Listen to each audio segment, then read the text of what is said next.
Hi అండి. ఇవాళ వీడియోలో tasty and crispy recipe potato fry ఎలా చేయాలో చూద్దాం. ముందుగా పావు కేజీ ఆలుని తీసుకొని చెక్కు తీసుకొని ఈ విధంగా ముక్కలుగా కట్ చేసుకోవాలి. ఒక బౌల్ తీసుకొని వాటర్ తీసుకోవాలి.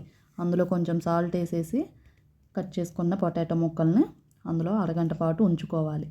ఆ ముక్కల్ని ఇలా హోల్స్ ఉన్న గిన్నెలోకి తీసి పక్కన పెట్టుకోవాలి. ఇప్పుడు స్టవ్ వెలిగించి ప్యాన్ పెట్టుకొని ఆయిల్ వేసుకోవాలి.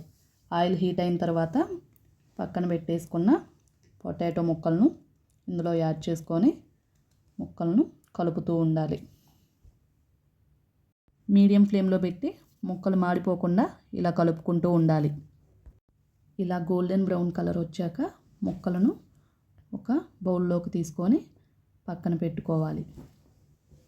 ఎక్స్ట్రా ఆయిల్ని ఒక గిన్నెలోకి ఇలాగా ట్రాన్స్ఫర్ చేసుకోవాలి.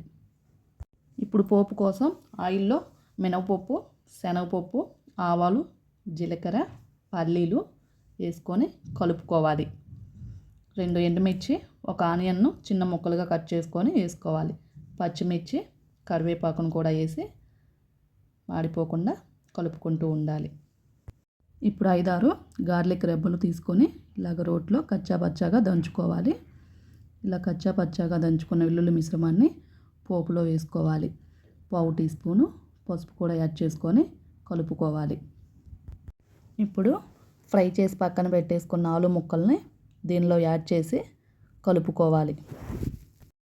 మంటను మీడియం ఫ్లేమ్లో పెట్టి ముక్కలు మాడిపోకుండా ఇలా కలుపుకుంటూ ఉండాలి.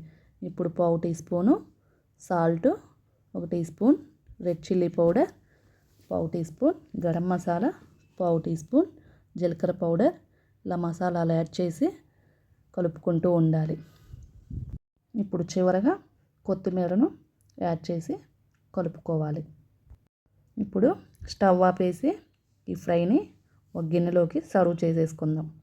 మీరు కూడా ఈ రెసిపీని ఒకసారి ట్రై చేసి కామెంట్ బాక్స్లో ఎలా వచ్చిందో కామెంట్ చేయండి. ఈ వీడియో నచ్చితే ప్లీజ్ లైక్ అండ్ సబ్స్క్రైబ్ చేసుకోండి. Thank you for watching this video.